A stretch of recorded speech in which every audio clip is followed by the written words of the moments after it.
सो hey everyone, आप लोग का बहुत-बहुत स्वागत है आपके अपने यूट्यूब चैनल स्टडी पॉइंट रहा में। तो गाइस, आप लोग के लिए मैं लेकर आई हूँ यूपी लेखपाल भर्ती 2025 के जीके जीएस का प्रैक्टिस सेट 1 लेकर आई हूँ, जो आप सभी स्टूडेंट के लिए बहुत ज़्यादा इंपॉर्टेंट होने वाला है। और यहाँ पे मैं आगे आपको एक-एक चीज़ बताऊँगी। यहाँ पे जो यूपी ट्रिपल एससी की तरफ से जो नोटिफिकेशन आया था, उसी से मैं आपको क्लियर कर दिया गया था कि आपको क्या-क्या पढ़ना है, ठीक है? तो यहाँ पे जो मैं आपको लेखपाल में आपको क्या-क्या पढ़ना है, कहाँ से कितने क्वेश्चन आएँगे, एक नज़र मैं उस पे भी दिखाऊँगी, ठीक है? इसके लिए आपको ड्यूरेशन वगैरह कितने मिलेंगे। तो चलिए आगे देखते हैं। तो देखिए, ये जो है ना आपका 3 भाग दिया हुआ है, ठीक है? 3 भाग है, भाग 1 आप यहाँ पे देख रहे हैं, भाग 2 देख रहे हैं और भाग 3 देख रहे हैं, ठीक है? भाग 1 में आपको जैसे कि इतिहास, भूगोल, अर्थशास्त्र, राष्ट्रीय और अंतर्राष्ट्रीय महत्व की जो आपका जो घटनाएँ वगैरह हो गया, विज्ञान, पर्यावरण, डाटा इंटरप्रिटेशन और सामान्य हिंदी, ठीक है? भाग 1 में आपको ये सारी चीज़ें पढ़नी है, ठीक है? यहाँ पे डाटा इंटरप्रिटेशन और सामान्य हिंदी से आपको 10-10 क्वेश्चन और पर्यावरण पारिस्थितिकी एवं आपदा प्रबंधन से 10-10 क्वेश्चन पूछे जाएँगे, ठीक है? जो कि कुल अंक भी 10 का होगा। बाकी सारी चीज़ों से आपसे 5-5 क्वेश्चन पूछे जाएँगे। कंप्यूटर वगैरह से जो पूछे जाएँगे, इसमें क्या-क्या पढ़ना है, तो यहाँ से आपको 15 क्वेश्चन पूछे जाएँगे और उत्तर प्रदेश राज्य से संबंधित जानकारी जो है, यहाँ से आपको जो है 20 क्वेश्चन पूछे जाएँगे। यानी कि टोटल जो आपका एग्ज़ाम होगा वो 100 नंबर का होगा और इसमें कुल अंक भी 100 मार्क्स का होगा, ठीक है? ऑब्जेक्टिव टाइप क्वेश्चन होगा और इसके लिए आपको 2 घंटे का समय मिलेगा। इसमें अगर मैं बात करूँ तो यहाँ पे जो है आपको याद रखना है कि 2 घंटे का तो इसमें समय मिलेगा और इसका जो अगर मैं नेगेटिव मार्किंग की बात करूँ कि इसमें नेगेटिव मार्किंग है या नहीं है, तो नेगेटिव मार्किंग है। एक क्वेश्चन पे जो है आपको कितना 1/4 जो है ये आपका ये होगा, ठीक है ना? 1/4 मार्क्स जो है आपका ईच वन क्वेश्चन रॉन्ग पर जो है आपका ये 1/4 मार्क्स कटेगा, ठीक है? तो नेगेटिव मार्किंग भी है, ठीक है? तो चलिए अब अपने पहले क्वेश्चन की तरफ बढ़ते हैं। तो आज का हमारा पहला प्रश्न है, क्वेश्चन नंबर 1 है। क्वेश्चन नंबर 1 हमसे कह रहा है कि 2024 से 25 के आंकड़े के अनुसार संपूर्ण भारत का लगभग कितना खाद्यान्न उत्तर प्रदेश उत्पादित करता है, ठीक है? तो संपूर्ण भारत का जो है याद रखिएगा कि लगभग कितना खाद्यान्न जो है उत्तर प्रदेश उत्पादित करता है। तो इसका जो होगा आंसर जो ऑप्शन सी है ना, ये करेक्ट आंसर हो जाएगा 21%, ठीक है? यहाँ पे अगर मैं बात करूँ तो यहाँ पे आपको याद रखना है कि जो देश का सबसे बड़ा खाद्यान्न उत्पादक राज्य कौन-सा है? तो ये जो है ना आपका उत्तर प्रदेश है, ठीक है? तो याद रखिएगा देश का सबसे बड़ा खाद्यान्न उत्पादक राज्य, सबसे बड़ा खाद्यान्न उत्पादक राज्य, ठीक है? इसके अलावा अगर मैं बात करूँ तो यहाँ पे आपको याद रखना है कि यहाँ की जो सबसे ज़्यादा उत्पादन जो होता है ये किस चीज़ का होता है? तो यूपी में सबसे ज़्यादा उत्पादन जो होता है, अगर खाद्यान्न की अगर मैं बात करूँ तो गेहूँ का जो है सबसे ज़्यादा उत्पादन होता है, ठीक है? गेहूँ हो गया, गेहूँ और चावल का जो है यहाँ पे ज़्यादा उत्पादन होता है, ठीक है? इसके बाद जो है नकदी फसल में गन्ना वगैरह का भी ज़्यादा उत्पादन होता है, ठीक है? इसके बाद आपको याद रखना है कि 2024 से 25 के आंकड़े के अनुसार अगर बात करें तो ये 21% है। लेकिन अगर यही 2024 से 25 में तो 21% है, लेकिन 23 से 24 का अगर मैं बात करूँ तो उस टाइम जो था वो ऑलमोस्ट 30% तक था योगदान, अभी जो है ना 21% है। यहाँ पे एक चीज़ और याद रखिएगा कि जो भारत के कुल उत्पादन का लगभग कितना हिस्सा जो है उत्तर प्रदेश उत्पादित करता है, तो 1/5वां हिस्सा, ठीक है? तो यहाँ पे याद रखिएगा भारत के कुल भारत के कुल उत्पादन का 1/5वां हिस्सा 5वां हिस्सा देता है, ठीक है ना? ये कहाँ से आता है? यूपी से आता है, ठीक है? अब देखिए यहाँ पे मैं आपको बता देती हूँ जैसे कि खाद्यान्न उत्पादन में नंबर 1 पे जो है वो उत्तर प्रदेश है, ठीक है? नंबर 1 पे जो है ये उत्तर प्रदेश है। इसके बाद जो है दूसरे नंबर पे कौन-सा राज्य आता है, तीसरे नंबर पे कौन-सा आता है, चौथे नंबर पे कौन-सा आता है और 5वें नंबर पे कौन-सा आता है, ये आपको याद रखना है। टोटल 5 राज्य। जैसे दूसरे नंबर की अगर मैं बात करूँ तो दूसरे नंबर पे आता है खाद्यान्न उत्पादन में पंजाब आता है, तीसरे नंबर पे जो है आपका याद रखना है मध्य प्रदेश आता है। इसके बाद चौथे नंबर पे पश्चिम बंगाल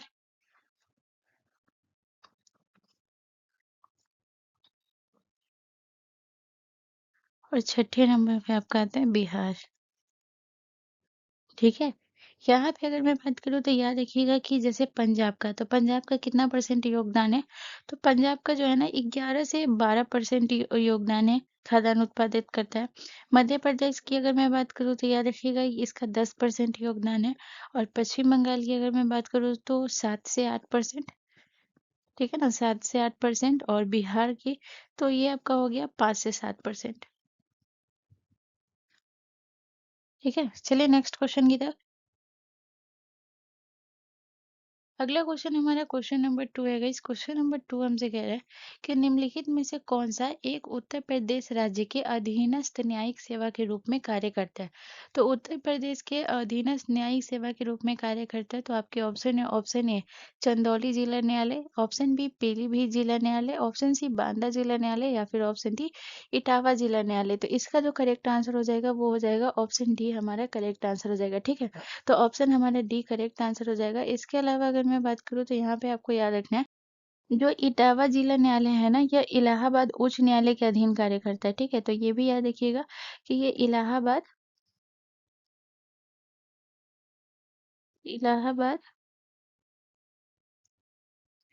उच्च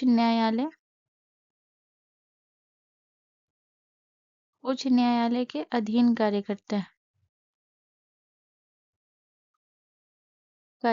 है।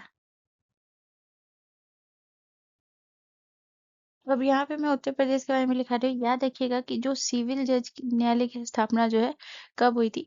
तो एक चीज और याद रखिएगा, जैसे कि यहाँ पे एक चीज याद रखिएगा कि उत्तर प्रदेश में जो है सिविल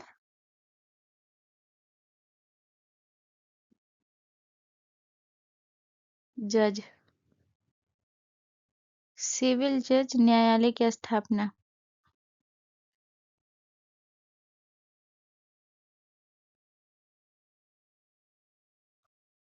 ठीक है। तो सिविल जज न्यायालय की स्थापना जो है ये कब हुई थी? उसके बाद दूसरा आपको याद रखिएगा, दूसरा आपको क्या याद रखना है, सिविल जज जो न्यायालय है ना, ये इसमें भी आपको जेडी, ठीक है ना, जिसमें जे से आपका क्या होता है, जेडी। जेडी मतलब होता है जूनियर डिवीजन, ठीक है ना। तो जूनियर डिवीजन की स्थापना कब हुई थी? तो इसका डेट याद रखिएगा 1902 में, ठीक है ना, 1902 में। और इसके बाद जो है दूसरा आपको याद रखना है कि सिविल जज एसडी, यानी कि जो है आपका सीनियर डिवीजन, ठीक है ना। तो सिविल जज एसडी, एसडी मतलब क्या हो जाएगा, एसडी मतलब हो जाएगा आपका senior senior division. Senior division की स्थापना कब हुई थी?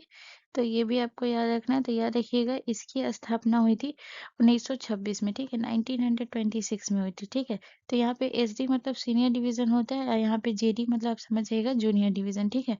तो यहाँ पे मैं पूरा क्लियरली नहीं लिख रही हूँ। सीनियर डिवीजन मतलब ये हो गया कि इसमें जो न्यायालय ये होता है, ये ये न्यायपालिका का है ना, न्यायपालिका का मध्य स्तर होता है, ठीक है।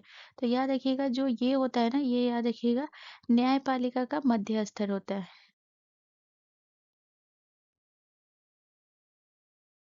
अलग लिख देती हूँ, ठीक है, यहाँ पे लिख देती हूँ। जैसे कि यहाँ पे मैं आपको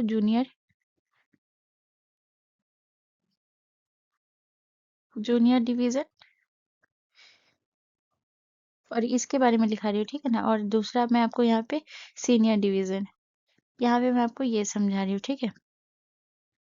तो इसके बारे में आपको याद रखना है, इसके बारे में आपको याद रखना है कि जो जूनियर डिवीजन होता है ये न्यायपालिका का निचला स्तर होता है, ठीक है। जो कि जज, ये जो सिविल जज जूनियर डिवीजन वाला होगा, ये न्यायपालिका का निचला स्थान होता है, ठीक है। न्यायपालिका का न्यायपालिका का निचला स्तर होता है, निचला स्तर होता है। और जो सीनियर डिवीजन होता है ना, याद रखिएगा ये न्यायपालिका का मध्य स्तर होता है, न्यायपालिका का मध्य स्तर होता है,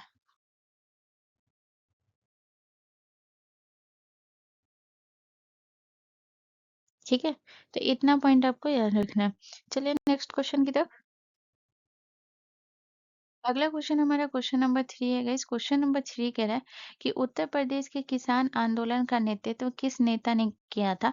तो उत्तर प्रदेश के किसान आंदोलन का नेतृत्व जो है महात्मा गांधी ने, चौधरी चरण सिंह ने, सरदार वल्लभ भाई पटेल ने या फिर पंडित जवाहरलाल नेहरू ने। तो इसका जो करेक्ट आंसर हो जाएगा वो हो जाएगा ऑप्शन बी, हमारा करेक्ट आंसर हो जाएगा चौधरी चरण सिंह ने। ठीक है, चौधरी चरण सिंह को जो है याद रखिएगा, इन्होंने जो है किसान आंदोलन का नेतृत्व किया था, इसलिए इनको जो है किसान नेता भी कहा जाता है। ठीक है, तो इनका उपनाम की अगर मैं बात करूं तो इन्हें क्या कहा जाता है? किसान नेता। ठीक है, किसान नेता। अब चौधरी चरण सिंह से एक-एक पॉइंट को देखेंगे। इसके बाद जो है यहाँ से आपको ध्यान रखना है। सबसे पहले याद रखिएगा 1937 में उत्तर प्रदेश विधानसभा के सदस्य बने थे। तो उत्तर प्रदेश विधानसभा के सदस्य कब बने थे? 1937 में। जो है आपके यूपी यानी कि उत्तर प्रदेश विधानसभा विधानसभा के सदस्य बने। ठीक है, इसके बाद याद रखिएगा कि जो है 1952 से 1967 के बीच जो है ये उत्तर प्रदेश के बहुत टाइम मंत्री भी रहे हैं। ठीक है ना, तो ये उतना आपको याद नहीं रखना, लेकिन हाँ, विधानसभा के सदस्य कब बने ये याद रखिएगा। इसके बाद जो है ये उत्तर प्रदेश के मुख्यमंत्री भी थे। ठीक है, तो 1967 में, ठीक है, 1967 में यूपी के मुख्यमंत्री बने थे। यूपी के मुख्यमंत्री बने थे, मुख्यमंत्री बने। ठीक है, इसके बाद जो है याद रखिएगा 1977, ठीक है, जनता पार्टी की सरकार में जो है याद रखिएगा गृह मंत्री बने। 1977, ठीक है, याद रखिएगा इसमें जनता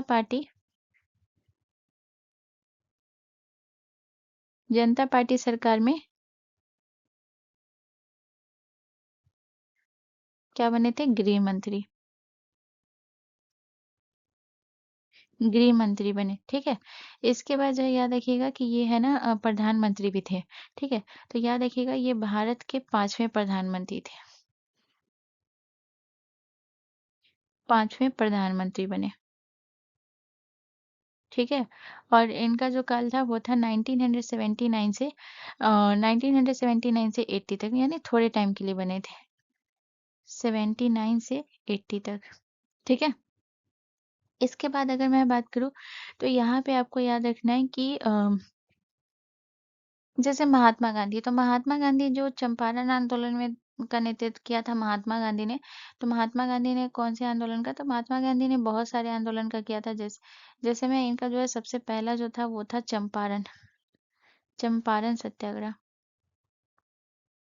1917 में हुआ था जो, इसका नेतृत्व महात्मा गांधी ने किया था। इसके बाद जो है सरदार वल्लभ भाई पटेल ने जो है गुजरात में आपका कौन सा हुआ था?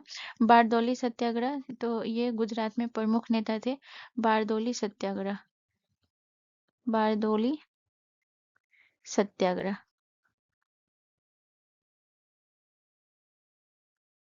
तो ये हुआ है 1928 में हुआ था, और कहाँ हुआ था? गुजरात में। तो इसका नेतृत्व किसने किया था? तो इसके प्रमुख नेता थे सरदार वल्लभ भाई पटेल। ठीक है, तो इतना पॉइंट आपको याद रखना है। चलिए अब हम नेक्स्ट क्वेश्चन की तरफ चलते हैं। अगला क्वेश्चन हमारा क्वेश्चन नंबर 4 है गाइस। क्वेश्चन नंबर 4 कह रहा है कि 1916 के प्रसिद्ध लखनऊ समझौते पर डैश के 20 हस्ताक्षर किए गए थे। तो 1916 के लखनऊ समझौते पर जो हस्ताक्षर किया गया था ये किसके बीच किए गए थे? तो महात्मा गांधी और आगा खां, ऑप्शन बी बाल गंगाधर तिलक और मोहम्मद अली जिन्ना, या फिर ऑप्शन सी महात्मा गांधी और मोहम्मद अली जिन्ना, या फिर ऑप्शन डी बाल गंगाधर तिलक और आगा खां। तो इसका करेक्ट आंसर हो जाएगा गाइस बाल गंगाधर तिलक और जो है मोहम्मद अली जिन्ना। ठीक है, बाल गंगाधर तिलक और मोहम्मद अली जिन्ना, ऑप्शन बी। बाल गंगाधर तिलक जो है ये कांग्रेस की तरफ से थे और मोहम्मद अली जिन्ना मुस्लिम लीग की तरफ से। ठीक है, तो याद रखिएगा बाल गंगाधर तिलक जो थे ये कांग्रेस की तरफ से, कांग्रेस की ओर से थे, और मोहम्मद अली जिन्ना जो है ये मुस्लिम लीग की तरफ से,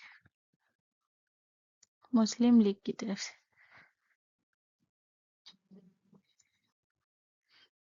ठीक है,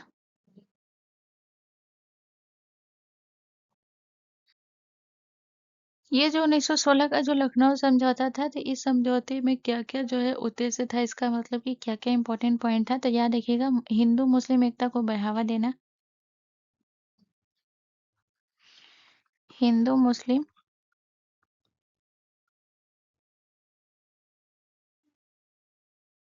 हिंदू मुस्लिम एकता को बढ़ावा देना। इसके बाद दूसरा पॉइंट आपको याद रखिएगा कि जो ये मुस्लिम को है ना पृथक निर्वाचन की स्वीकृति देना। मुस्लिम को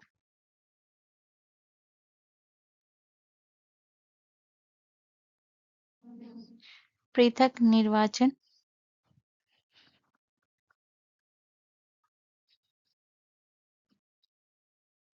ठीक है ना, की स्वीकृति।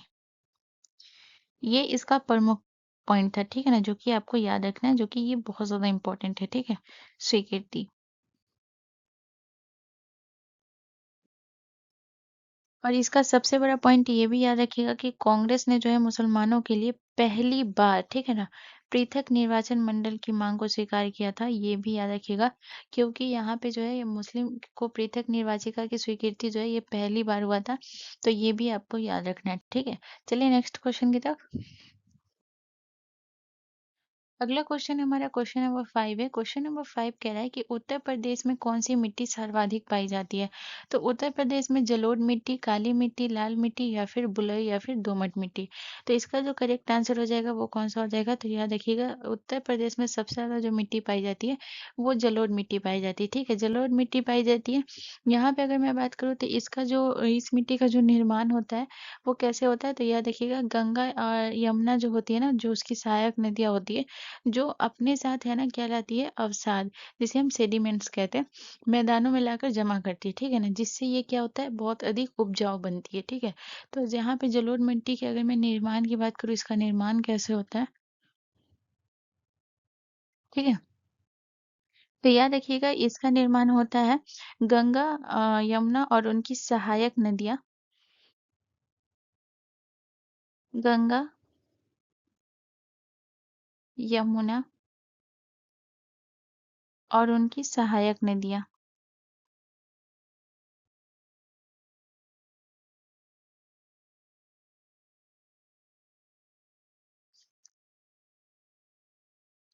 गंगा, यमुना और उनकी सहायक नदियां, ठीक है ना, अपने साथ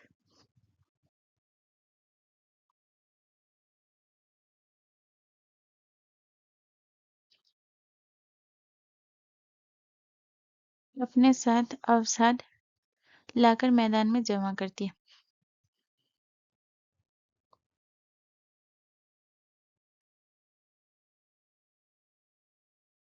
मैदान में जमा करती है।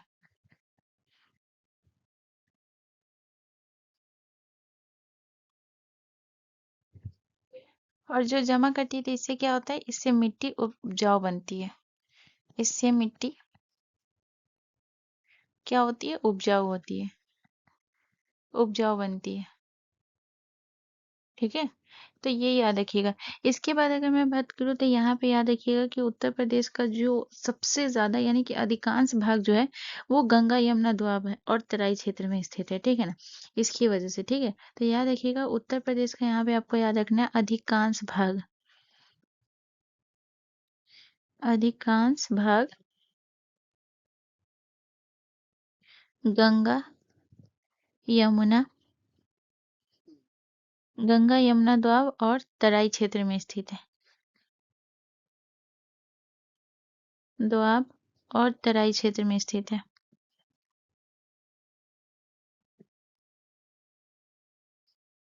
तराई क्षेत्र में स्थित है, ठीक है।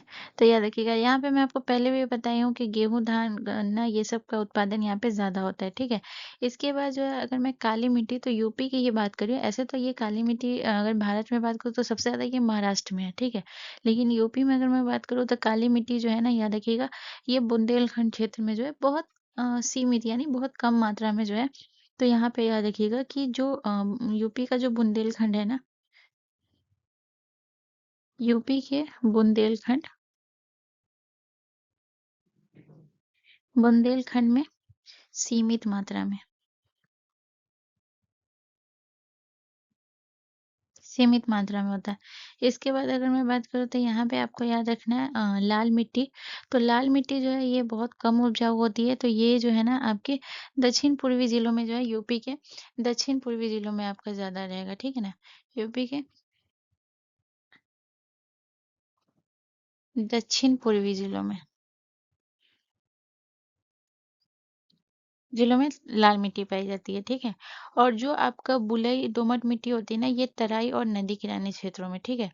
तराई और नदी किनारे क्षेत्रों में।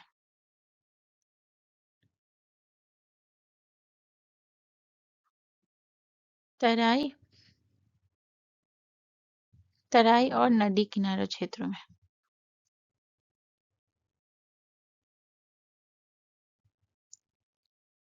नदी किनारों क्षेत्रों में, ठीक है? तो ये याद रखिएगा। चलिए नेक्स्ट क्वेश्चन की तरफ। अगला क्वेश्चन हमारा क्वेश्चन नंबर 6 है। क्वेश्चन नंबर 6 कह रहा है कि कौटिल्य ने अर्थशास्त्र में डैश विधि के स्रोतों का उल्लेख किया है। तो कौटिल्य ने अर्थशास्त्र में डैश विधि यानी कि कितनी विधि के स्रोतों का उल्लेख किया है? 2 विधि के स्रोतों का उल्लेख किया है, 4 विधि के स्रोतों का उल्लेख किया है, 7 का या फिर 11। तो इसका जो करेक्ट आंसर हो जाएगा वो क्या हो जाएगा? तो याद रखिएगा इसका जो करेक्ट आंसर हो जाएगा वो हो जाएगा 4। ठीक है ना? तो कौटिल्य ने अर्थशास्त्र में 4 विधि के स्रोतों का उल्लेख किया है। तो 4 विधि के स्रोतों का उल्लेख यानी कि पहला जो हो गया वो कौन-सा हो गया? पहला जो हो गया धर्म, दूसरा याद रखिएगा कौन-सा हो गया न्याय, तीसरा कौन-सा हो गया? तीसरा हो गया व्यवहार और चौथा कौन-सा हो गया?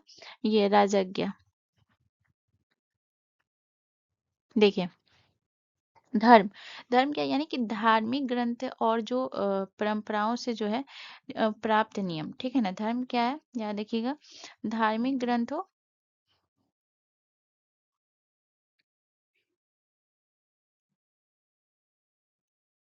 धार्मिक ग्रंथों और परंपराओं परंपराओं से प्राप्त नियम। ठीक है, ये पहला ये कहता है, ठीक है। दूसरा जो है न्याय, न्याय क्या कहता है? तो ये कहता है कि न्यायालयों में प्रस्तुत विवादों का समाधान, ठीक है। न्यायालयों में प्रस्तुत न्यायालय न्यायालयों में प्रस्तुत विवादों का समाधान, विवादों का समाधान, ठीक है। और जो है व्यवहार, व्यवहार क्या कहता है? तो व्यवहार मतलब हो गया ये 4 आपको याद रखना है। व्यवहार ये हो गया कि यानी कि समाज में प्रचलित रीति-रिवाज और परंपराएं, ठीक है ना? समाज में प्रचलित समाज में प्रचलित रीति-रिवाज, ठीक है। और जो है आपका राजज्ञा यानी कि जो राजा द्वारा जारी आदेश और नियम, राजा द्वारा जारी आदेश या नियम, आदेश और नियम, ठीक है। यहाँ पे अगर मैं बात करूँ तो कौटिल्य, तो इनका जो है ना वास्तविक नाम क्या है? ठीक है, इनका वास्तविक नाम पूछा जाता है, वास्तविक नाम। तो याद रखिएगा इनका जो वास्तविक नाम है वो है विष्णुगुप्त, ठीक है ना? विष्णुगुप्त।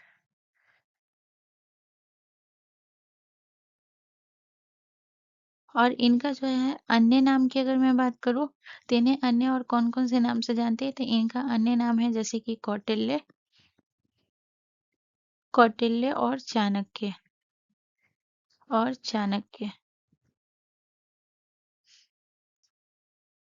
चाणक्य, ठीक है। तो इनको चाणक्य के नाम से भी जानते हैं, ठीक है, कौटिल्य के नाम से। और इनका वास्तविक नाम जो है ना वो है विष्णुगुप्त, ठीक है। और याद रखिएगा कि जो चंद्रगुप्त मौर्य जो थे उनको नंद वंश को हराने में जो है इनका बहुत बड़ा योगदान था, इन्होंने बहुत साथ दिया था उसमें, ठीक है। इनकी ही नीति की वजह से नंद वंश हारा था, तो ये भी चीज याद रखिएगा। चलिए नेक्स्ट क्वेश्चन की तरफ। अगला क्वेश्चन हमारा क्वेश्चन नंबर 7 है। क्वेश्चन नंबर 7 कह रहा है कि सुभाष चंद्र बोस के राजनीतिक गुरु कौन थे? तो सुभाष चंद्र बोस के राजनीतिक गुरु कौन थे? एम.जी. रनाडे, महात्मा गांधी, गोपाल कृष्ण गोखले या फिर जो है आपके चित्तरंजन दास। तो इनका जो करेक्ट आंसर हो जाएगा वो क्या हो जाएगा? तो याद रखिएगा सुभाष चंद्र बोस के जो राजनीतिक गुरु थे वो थे चित्तरंजन दास। ऑप्शन डी हमारा करेक्ट आंसर हो जाएगा। ठीक है, चित्तरंजन दास की बात करो तो याद रखिएगा कि इन्हें कौन सी उपाधि दी गई थी? उपाधि,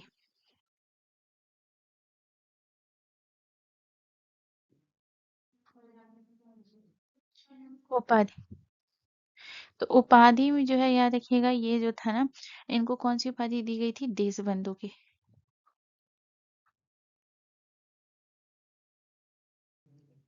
ठीक है, देशबंधु। इसके बाद अगर मैं बात करूँ तो चित्तरंजन दास से एक चीज़ याद रखिएगा कि इन्होंने जो है इन्होंने और मोतीलाल नेहरू ने मिलकर जो है किस चीज़ की? स्वराज पार्टी की स्थापना की थी। ठीक है, तो याद रखिएगा मोतीलाल नेहरू के साथ मिलकर जो है स्वराज पार्टी की स्थापना की।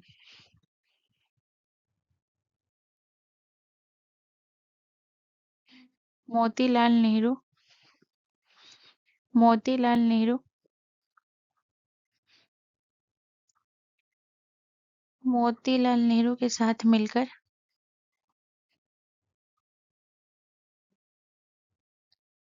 स्वराज पार्टी की स्थापना की। ठीक है, तो इन्होंने जो है स्वराज पार्टी की स्थापना कब की थी? 1923 में। ठीक है, तो ये चीज़ याद रखिएगा। इसके बाद अगर मैं बात करूँ तो याद रखिएगा सुभाष चंद्र बोस। ठीक है, तो अब थोड़ा सा सुभाष चंद्र बोस के बारे में बात करते हैं। तो याद रखिएगा कि इन्होंने जो है कांग्रेस के 2 अधिवेशन की अध्यक्षता की थी। तो एक याद रखिएगा, एक जो है ना 1938 में जो कांग्रेस का अधिवेशन हुआ था, और एक जो याद रखिएगा 1939 में जो कांग्रेस का अधिवेशन था। 1938 में कांग्रेस का कौन सा अधिवेशन हुआ था? हरिपुरा अधिवेशन की अध्यक्षता इन्होंने की थी। हरिपुरा अधिवेशन की। ठीक है, हरिपुरा, हरिपुरा अधिवेशन की अध्यक्षता की थी। और जो है याद रखिएगा ये त्रिपुरी,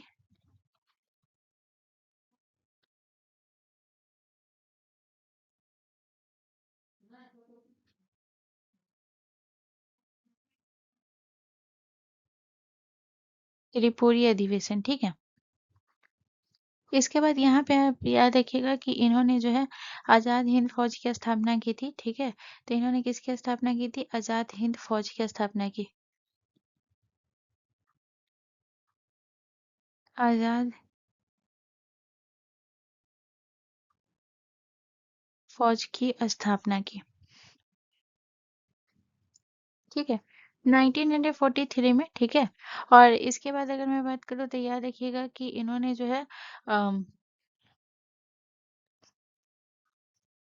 फॉरवर्ड ब्लॉक की स्थापना की थी। तो इन्होंने फॉरवर्ड ब्लॉक की स्थापना कब की थी? तो ये भी याद रखिएगा। For forward block, forward block की स्थापना की, स्थापना की कब की थी? 1939 में। ठीक है, तो ये चीज आप याद रखिएगा। और इनका एक सबसे प्रसिद्ध नारा है सुभाष चंद्र बोस का। ये प्रसिद्ध नारा कौन सा है? तो ये यहाँ इस साइड लिख देती हूँ। ठीक है, जगह नहीं है। तो इनका सबसे प्रसिद्ध नारा है, ठीक है, प्रसिद्ध नारा है, तुम मुझे खून दो। ठीक है, मैं, तुम मुझे खून दो, तुम मुझे खून दो, मैं तुम्हें आजादी दूंगा। तुम मुझे खून दो, तुम मुझे खून दो,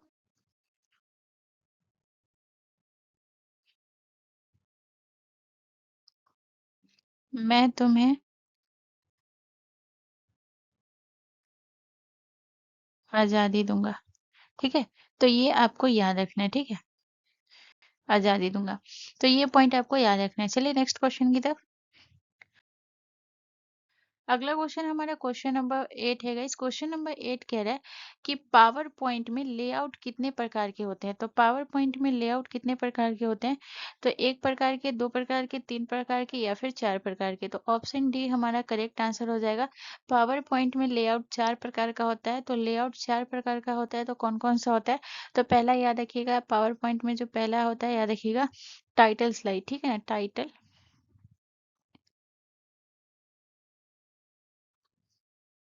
टाइटल स्लाइड। दूसरा याद रखिएगा, title and content,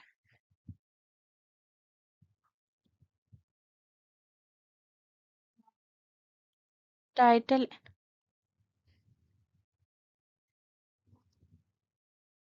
and content, ठीक है। उसके बाद याद रखिएगा सेक्शन हीडर,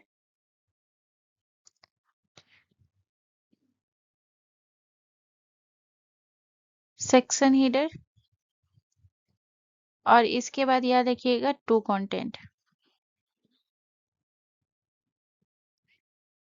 टू कंटेंट,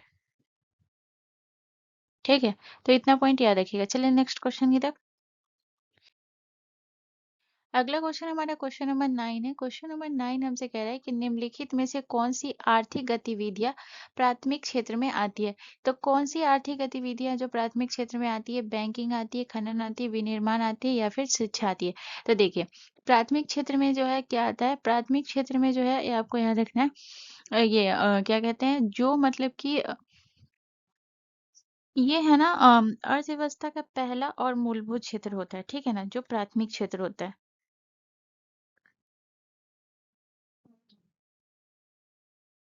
याद देखिएगा, ये अर्थव्यवस्था,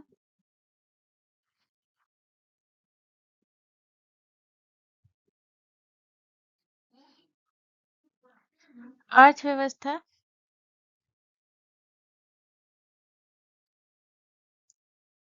अर्थव्यवस्था का पहला और मूलभूत क्षेत्र,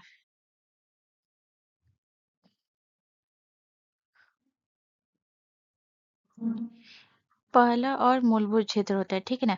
इसमें प्राथमिक क्षेत्र में क्या होता है? प्राथमिक क्षेत्र में जो है ना, लोग सीधा जो है ना प्राकृतिक संसाधनों पर निर्भर होते हैं, ठीक है। ये किस पे निर्भर होते हैं? तो प्राकृतिक संसाधनों पर, प्राकृतिक संसाधनों पर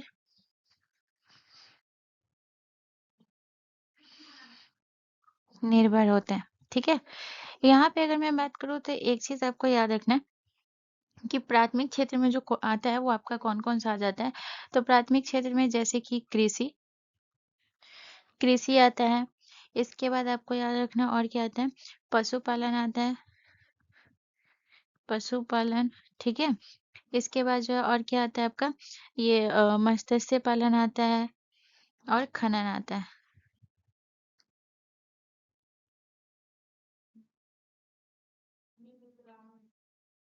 मत्स्य पालन होता है।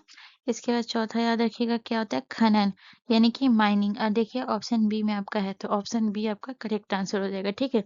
इसका जो है फॉरेस्ट्री भी होता है, यानी कि वानिकी, ठीक है। पांचवा और याद रखिएगा और क्या होता है, वानिकी,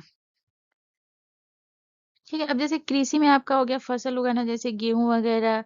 पशुपालन में आपका दूध मांस वगैरह हो गया। मत्स्य पालन में आपका जो है नदी तालाब ये हो गया। खनन आपका माइनिंग का काम हो गया, कोयला लोहा बॉक्साइट का खनन हो गया, ठीक है ना। यहाँ पे अगर मैं बात करूँ तो अब हम यहाँ पे बात करेंगे, प्राथमिक क्षेत्र हो गया। अब हम बात करेंगे द्वितीय क्षेत्र के बारे में, ठीक है। तो यहाँ पे याद रखिएगा द्वितीय क्षेत्र,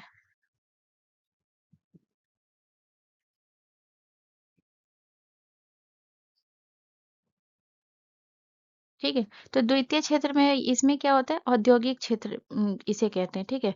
द्वितीय क्षेत्र याद रखिएगा, इसे औद्योगिक क्षेत्र भी कहते हैं, इसे औद्योगिक, इसे औद्योगिक क्षेत्र भी कहते हैं, ठीक है। इसके बाद याद रखिएगा कि इसमें आपका कौन कौन सा आ जाएगा।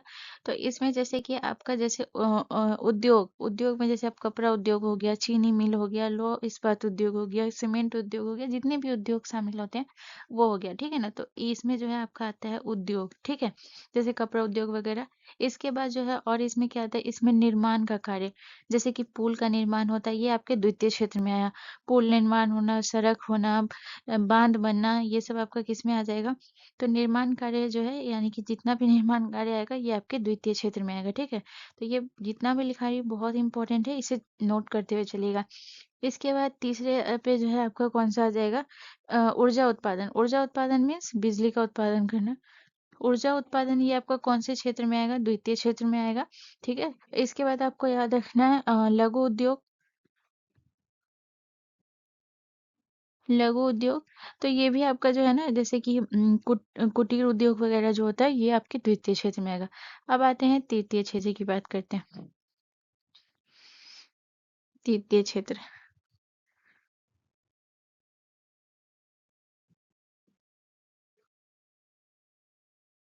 ठीक है। तो तृतीय क्षेत्र मतलब वो होता है जिसमें, जिसे हम क्या कहते हैं, इसे सेवा क्षेत्र कहते हैं, ठीक है ना। तो याद रखिएगा, इसे सेवा क्षेत्र भी कहा जाता है, ठीक है, सेवा क्षेत्र कहा जाता है। अब देखिए, इसे सेवा क्षेत्र भी कहा जाता है, तो इसमें क्या क्या आता है, तो याद रखिएगा, इसमें जैसे कि आपका ठीक है, इसमें एक नंबर करके देती हूँ, ठीक है, समझ जाइएगा, तृतीय के बारे में लिखा रही हूँ।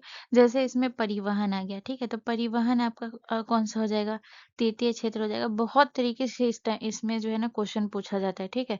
परिवहन हो गया, व्यापार हो गया, ये भी आपके तृतीय क्षेत्र में आता है।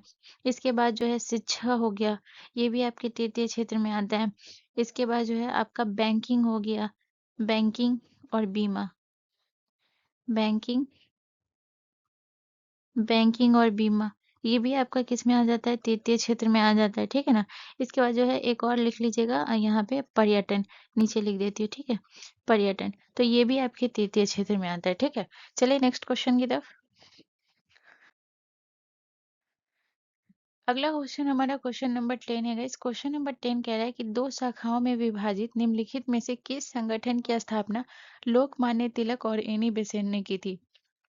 इंडियन एसोसिएशन की, थियोसॉफिकल सोसाइटी की, होम रूल लीग की, या फिर इंडियन ईस्ट इंडियन एसोसिएशन की, ठीक है। तो इसका जो करेक्ट आंसर हो जाएगा वो कौन सा हो जाएगा, तो याद रखिएगा, जो होम रूल लीग की स्थापना जो है ना, ये बाल गंगाधर तिलक और एनी बेसेंट ने की थी। होम रूल लीग की स्थापना जो, याद रखिएगा, इसकी स्थापना कब हुई थी, तो इसकी स्थापना हुई थी 1916 में हुई थी, ठीक है, 1916 में हुई थी। और इस ये है ना दो भागों में बटा था, ठीक है। तो इसका जो है ना दो लोगों ने नेतृत्व किया था। तो पहला याद रखिएगा तिलक, और दूसरा याद रखिए, पहला और दूसरा याद रखिएगा एनी बेसेंट, ठीक है। तो तिलक और एनी बेसेंट के बारे में आपको क्या याद रखना है, याद रखिएगा कि जो तिलक ने जो थे, ये जो कर रहे थे, इन्होंने जो नेतृत्व किया था ये पुणे से, और एनी बेसेंट ने जो नेतृत्व किया था ये मद्रास से, ठीक है। तो ये याद रखिएगा, ये 1916 में हुआ था। इसका जो था ये याद रखिएगा, जो होम रूल जो था ये कहाँ के संविधान से, सॉरी, कहाँ से ये प्रेरित था, तो याद रखिएगा आयरलैंड के होम रूल आंदोलन से प्रेरित था, ठीक है।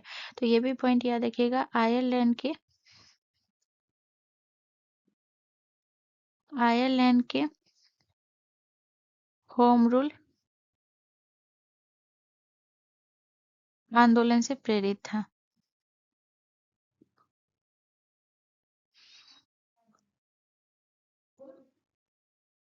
प्रेरित था, ठीक है। तो ये याद रखिएगा।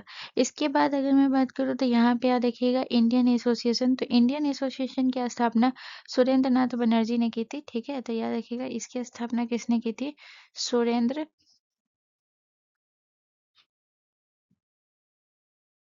सुरेंद्र नाथ बनर्जी ने, ठीक है। और सुरेंद्र नाथ बनर्जी ने जो है कब की थी, तो 1876 में की थी, ठीक है। इसके बाद अगर मैं थियोसॉफिकल सोसाइटी की स्थापना की बात करूँ तो याद रखिएगा इसकी स्थापना किसने की थी, तो याद रखिएगा इसकी स्थापना की थी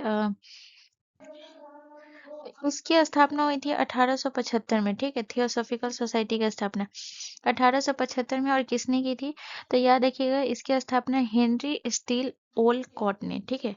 हेनरी स्टील हेनरी स्टील ओलकॉट ने।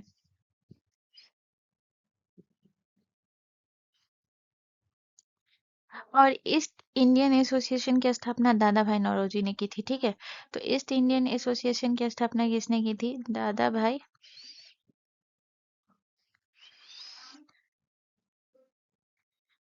भाई नौरोजी ने, ठीक है। और कब की थी, तो 1866 में लंदन में की थी, ठीक है।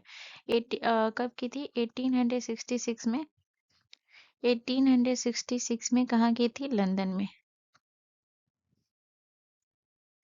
ठीक है। चलिए नेक्स्ट क्वेश्चन की तरफ।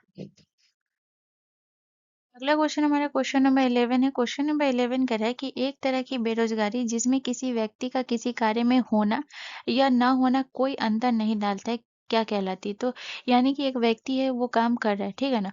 अब उसके काम करने कर जो रहा है तो वो है तो भी कोई मतलब फर्क नहीं पड़ रहा है, और नहीं भी है तो भी कोई फर्क नहीं पड़ेगा, यानी कि उसे कौन सा बेरोजगारी कहते हैं, तो उसे हम प्रच्छन्न बेरोजगारी कहते हैं, ठीक है। ऑप्शन ये हमारा करेक्ट आंसर हो जाएगा।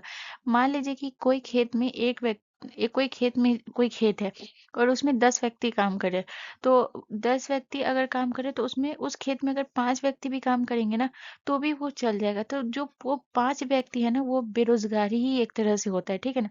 उसे हम क्या कहते हैं, प्रच्छन्न बेरोजगारी कहते हैं। अब जैसे खुली बेरोजगारी, तो जो लोग काम की तलाश में होते हैं, ठीक है ना, और उन्हें कोई काम नहीं मिलता है, उन्हें हम क्या कहते हैं, खुली बेरोजगारी कहते हैं, ठीक है। जो खासकर जो पढ़े लिखे लोग होते हैं, जो नौकरी की तलाश करते हैं, उन्हें नौकरी नहीं मिलता है, तो वो एक तरह की खुली बेरोजगारी होती है। मौसमी बेरोजगारी की अगर मैं बात करूँ तो कुछ काम ऐसे होते हैं जो केवल मौसमों के समय होते हैं, ठीक है ना। अब जैसे फसल कटाई का जो समय होता है, तो ये मौसमी मौसम जब आएगा फसल काटने का तभी जो है मजदूरों को काम मिलेगा फसल काटने के लिए, तो ये होता है मौसमी बेरोजगारी, ठीक है।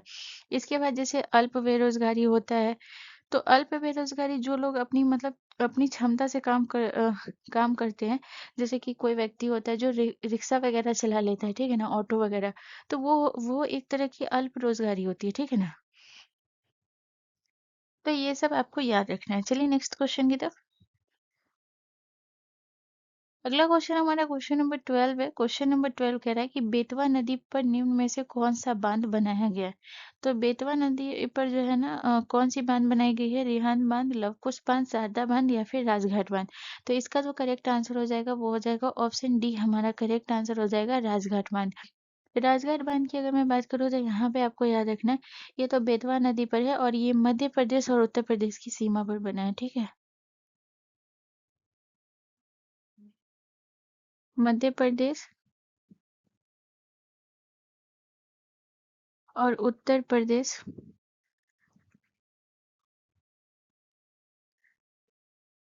उत्तर प्रदेश की सीमा पर बना है, ठीक है। इसके बाद अगर मैं बात करूँ तो याद रखिएगा कि इस बांध का निर्माण कब शुरू हुआ था, तो 1975 में इस बांध का निर्माण शुरू हुआ था, ठीक है। तो 1975 में इसका निर्माण प्रारंभ हुआ था, और ये जो है ना पूरा कब हुआ था, तो ये पूरा हुआ था 2006 में, ठीक है, 2006 में। इसके बाद आपको याद रखना 1971 में जो है प्रधानमंत्री इंदिरा गांधी जो थी इसकी आधारशिला रखी थी इस बांध की,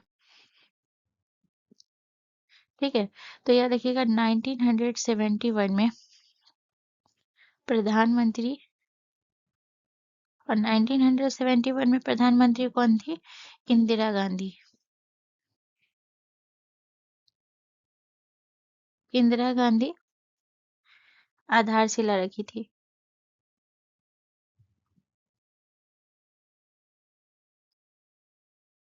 ठीक है, आधारशिला रखी। ठीक है। तो ये चीज आपको याद रखना है। इसके अलावा अगर मैं बात करूँ तो याद रखिएगा कि ये जो है ना यमुना की सहायक नदी है। बेतवा नदी की अगर मैं बात करूँ तो याद रखिएगा बेतवा नदी जो है ना यमुना की सहायक नदी है। यमुना की सहायक नदी है। ठीक है। और रिहंद बांध जो है ये आपके याद रखिएगा रिहंद बांध जो है ये आपके रिहंद नदी पर है। रिहंद नदी पर है। और ये जो है दो राज्यों में बहती है। दो राज्यों में कौन कौन से? तो याद रखिएगा उत्तर प्रदेश और बिहार में बहती है। उत्तर प्रदेश और बिहार, इस बांध से दो राज्यों को लाभ होता है। ठीक है। चलिए नेक्स्ट क्वेश्चन की तरफ। अगला क्वेश्चन हमारा क्वेश्चन नंबर 13 है। क्वेश्चन नंबर 13 कह रहा है कि अखिल भारतीय ट्रेड यूनियन कांग्रेस के पहले अध्यक्ष कौन थे? तो अखिल भारतीय ट्रेड यूनियन कांग्रेस के पहले अध्यक्ष सी राजगोपालाचारी, लाला लाजपत राय, चंद्रशेखर आजाद या फिर मोतीलाल नेहरू। तो इसका जो करेक्ट आंसर हो जाएगा वो हो जाएगा लाला लाजपत राय। ऑप्शन बी हमारा करेक्ट आंसर हो जाएगा। ठीक है। याद रखिएगा कि अखिल भारतीय ट्रेड यूनियन कांग्रेस जो है इसकी स्थापना कब हुई थी? तो याद रखिएगा इसकी स्थापना हुई थी आपके 1920 में हुई थी। और कहाँ हुई थी? बॉम्बे में। ठीक है। बॉम्बे में हुई थी। इसके बाद याद रखिएगा कि लाला लाजपत राय जो थे ये प्रथम अध्यक्ष थे। और इसका जो उद्देश्य था यानी इसकी स्थापना के पीछे जो है इसका उद्देश्य क्या था? तो याद रखिएगा इसका जो उद्देश्य था वो था श्रमिकों के अधिकारों की रक्षा करना। ठीक है।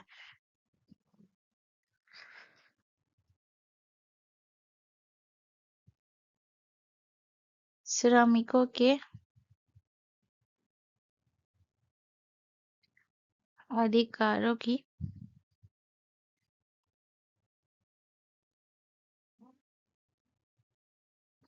रक्षा करना। उसके बाद आपको याद रखना है कि ये भारत का है ना सबसे पुराना जो है ट्रेड यूनियन संगठन है। ठीक है। भारत का सबसे पुराना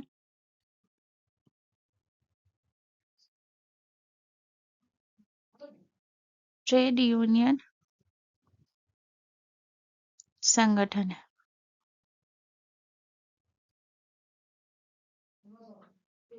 इसके बाद अगर मैं बात करूँ लाला लाजपत राय तो लाला लाजपत के बारे में याद रखिएगा कि इन्हें पंजाब केसरी भी कहा जाता है। ठीक है। पंजाब केसरी के नाम से किसे जाना जाता है? तो याद रखिएगा पंजाब केसरी के नाम से जाना जाता है। नाम से जाने जाते हैं। ठीक है। याद रखिएगा। चलिए नेक्स्ट क्वेश्चन की तरफ। अगला क्वेश्चन हमारा क्वेश्चन नंबर 14 है। क्वेश्चन नंबर 14 कह रहा है कि निम्नलिखित शासकों में से किसने दीवाने अमीर कोही विभाग की स्थापना की थी? तो दीवाने अमीर कोही विभाग की स्थापना जो है ये किसने की थी? तो इसका जो करेक्ट आंसर हो जाएगा वो हो जाएगा ऑप्शन ए हमारा करेक्ट आंसर हो जाएगा मोहम्मद बिन तुगलक ने। ठीक है। तो ऑप्शन हमारा ए करेक्ट होगा मोहम्मद बिन तुगलक।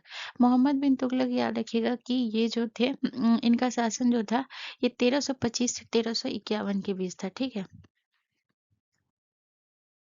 1325 से 1351 के बीच। ठीक है। इसके बाद आपको याद रखना है कि ये जो दीवाने अमीर कोही जो था ये क्या था? कृषि विभाग था। ठीक है ना। दीवाने अमीर कोही जो था ये क्या था? कृषि विभाग। कृषि विभाग था। ठीक है। इसमें क्या था? इसका उद्देश्य था खेती को बढ़ावा देना। ठीक है। इसे क्यों स्थापित किया गया था? खेती को बढ़ावा देने के लिए। खेती को बढ़ावा देना। ठीक है। इसके बाद अगर मैं बात करूँ तो याद रखिएगा कि इन्होंने जो है इसी विभाग के अंतर्गत जो है किसानों को ब्याज रहित ऋण जो है दिए जाते थे यानी कि बिना ब्याज का जो है ऋण दिया जाता था। इसके बाद अगर मैं बात करूँ तो इन्होंने जो है मोहम्मद बिन तुगलक ने जो है अपनी राजधानी भी स्थानांतरित की थी। ठीक है। तो इन्होंने राजधानी परिवर्तन की थी। राजधानी परिवर्तन। तो राजधानी परिवर्तन इन्होंने की थी यानी कि इन्होंने अपनी राजधानी दिल्ली से दौलताबाद स्थानांतरित की। दिल्ली से दिल्ली से दौलताबाद। ठीक है। इसके बाद याद रखिएगा कि इन्होंने जो है मुद्रा का भी चलाए थे, पित्तल, तांबे और पित्तल के सिक्के भी चलाए थे। ठीक है ना। इन्होंने जो पहला पॉइंट तो ये याद रखिएगा, और दूसरा याद रखिएगा कि इन्होंने तांबे तांबे और पित्तल के सिक्के चलाए।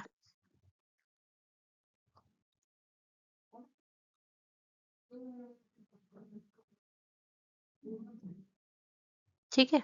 चलिए नेक्स्ट क्वेश्चन की तरफ।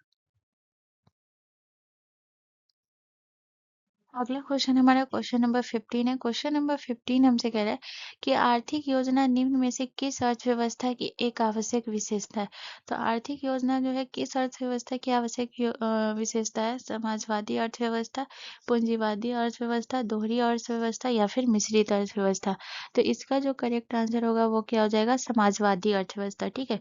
ऑप्शन ए हमारा करेक्ट आंसर हो जाएगा। आर्थिक योजना में से जो है अर्थव्यवस्था की एक सहायक विशेषता होती है सोशलिस्ट इकोनॉमी। इसमें क्या होता है, इसमें जो उत्पादन के जो साधन होते हैं वो मतलब कि स्वयं के पास होते हैं, यानी कि सरकार के पास होता है। जैसे कि लाभ का जो है इसमें कोई उद्देश्य नहीं होता है। ठीक है ना। इसमें समानता होता है। ठीक है।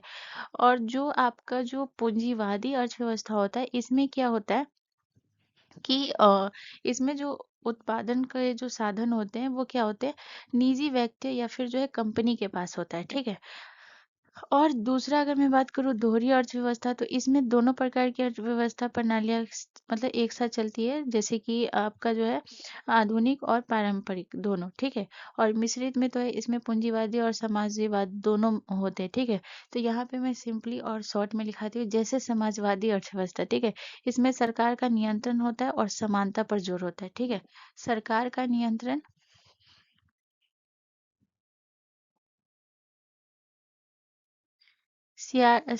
सरकार का नियंत्रण और क्या होता है, समानता पर जोर, समानता पर जोर होता है। ठीक है। इसके बाद पूंजीवादी अर्थव्यवस्था, तो इसमें क्या होता है, निजी स्वामित्व होता है और लाभ पर जोर होता है।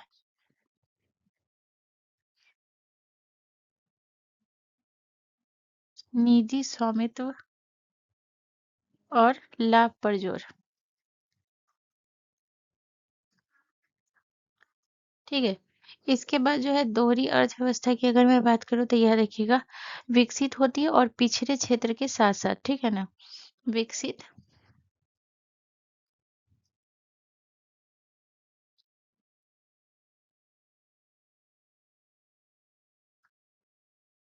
पिछड़े क्षेत्र के,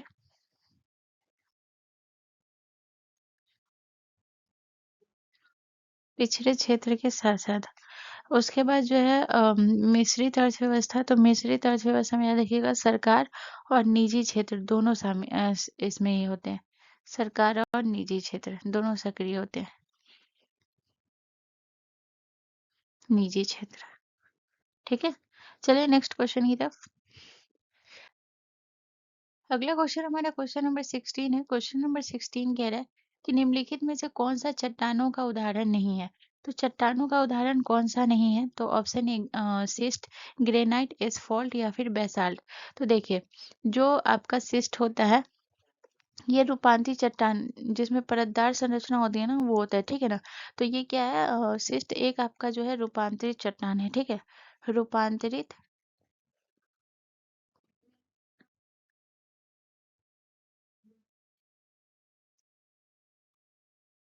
रूपांतरित चट्टान है। ठीक है। इसका ग्रेनाइट अगर मैं बात करूँ तो यह देखिएगा, ये आपका आग्नेय चट्टान है।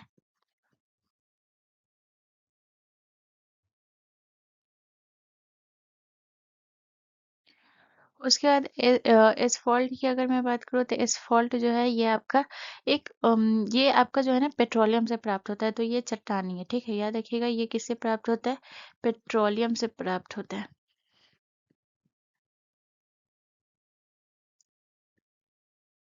इसी वजह से ये आपका नया चट्टान की श्रेणी में नहीं आएगा, तो ऑप्शन सी हमारा करेक्ट आंसर हो जाएगा। और जो आपका बेसाल्ट है ये आपको याद रखना है, ये आपका ज्वालामुखी आग्नेय चट्टान है। ठीक है ना। ज्वालामुखी,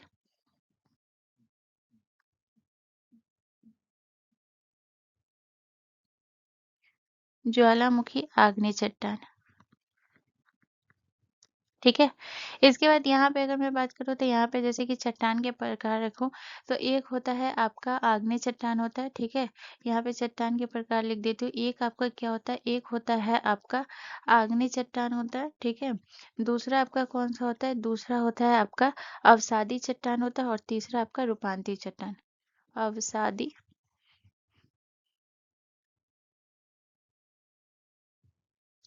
और तीसरा आपका कौन सा है, रूपांतरित।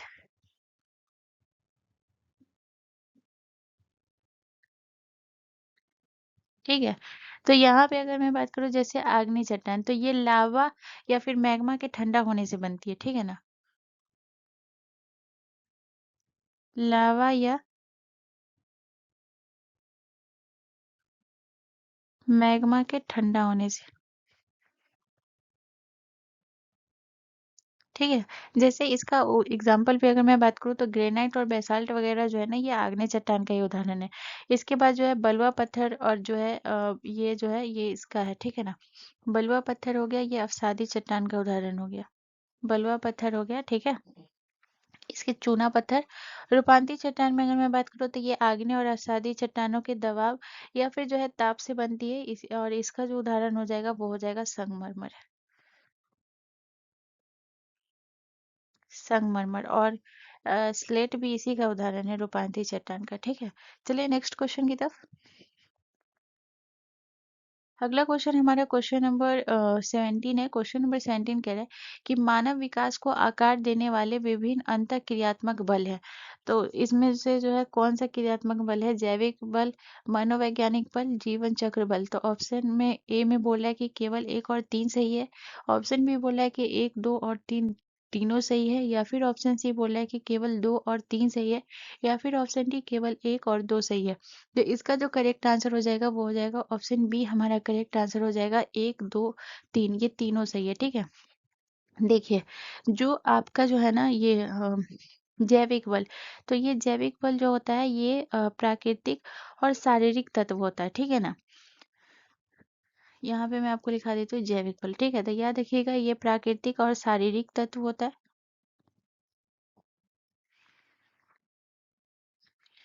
प्राकृतिक और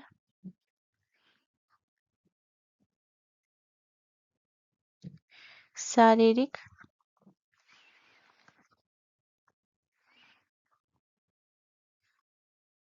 तत्व होता है, ठीक है।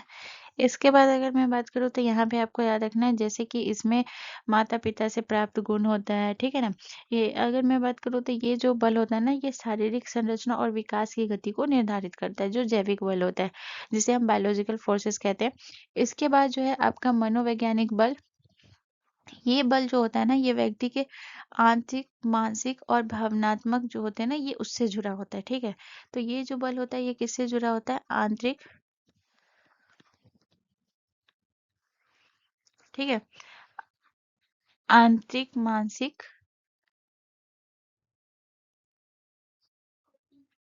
मानसिक और भावनात्मक,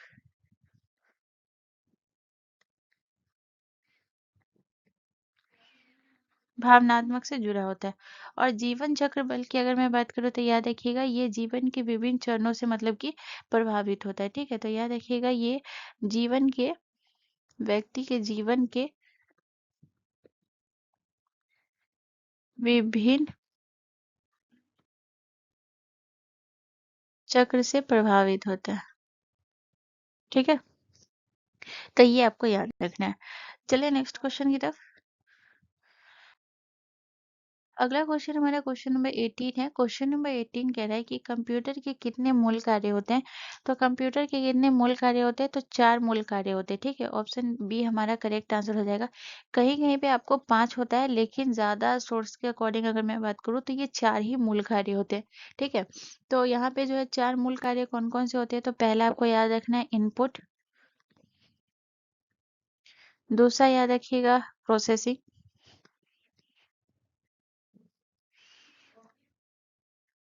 प्रोसेसिंग। तीसरा जो हो गया वो कौन सा हो गया, आउटपुट। और चौथा कौन सा हो गया, स्टोरेज,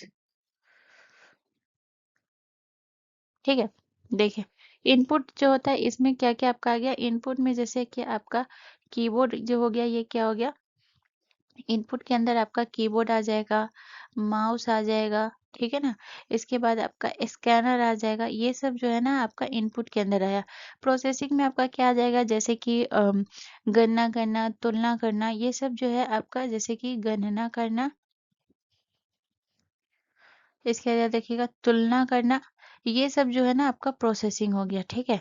इसके बाद आउटपुट में आपका हो जाएगा, जैसे कि जैसे प्रिंटर से प्रिंट निकालना जो हो गया, ये क्या हो गया आपका आउटपुट हो गया, ठीक है। प्रिंटर से प्रिंट निकालना। स्टोरेज की अगर मैं बात करूँ तो जैसे हार्ड डिस्क, पेन ड्राइव, ये सब जो होता है ये आपका स्टोरेज होता है। Hard disk, pen drive, memory card, pen drive, ठीक है ना, ये सब आपका स्टोरेज हो गया, ठीक है। अब बहुत जगह पे 5 होता है, तो 5 किसको माना जाता है, बहुत जगह पे ऐसे 5 कहते हैं। अदर सोर्स के अकॉर्डिंग अगर मैं बात करूँ तो यहाँ पे जो होता है एक कहा जाता है कंट्रोल यूनिट। तो कंट्रोल यूनिट इसलिए नहीं कहा जाता है क्योंकि जो कंट्रोल यूनिट होता है ना, यहाँ पे जो ये 4 आप देख रहे हैं ना, ये 4, इसी को ये चारों को नियंत्रित करता कौन है, ये, और ये जो होता है ये सीपीयू का ही हिस्सा होता है, ठीक है ना। तो ये भी आपके सीपीयू का हिस्सा होता है, और याद रखिएगा ये चारों को नियंत्रित करता है। ये चारों को नियंत्रित करता है, ठीक है। चलिए नेक्स्ट क्वेश्चन की तरफ। अगला क्वेश्चन हमारा क्वेश्चन नंबर 19 है। क्वेश्चन नंबर 19 कह रहा है कि 2025 का नेशनल बुक अवार्ड फिक्शन किस नोवेल ने जीता है।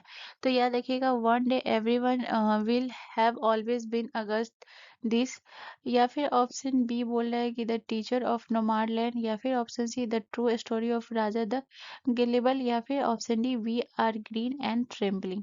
तो ऑप्शन हमारा सी करेक्ट आंसर हो जाएगा।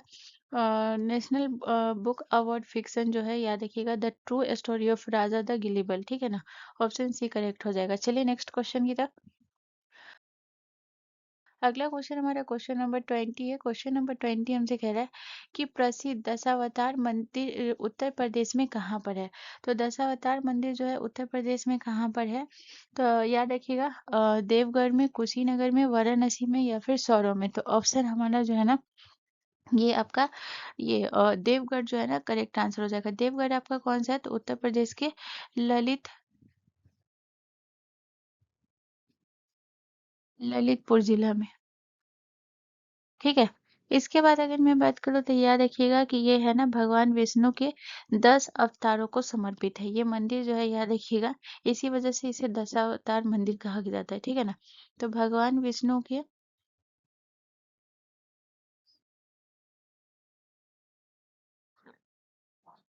10 अवतार को समर्पित है,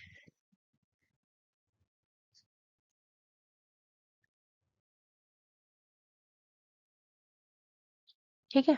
तो ये चीज आपको याद रखना है, ठीक है। और ये इसकी जो वास्तुकला है ये कैसी है, वास्तुकला, तो याद रखिएगा गुप्त कालीन वास्तुकला है, ठीक है ना। निर्माण शैली जो है इसकी याद रखिएगा गुप्त कालीन,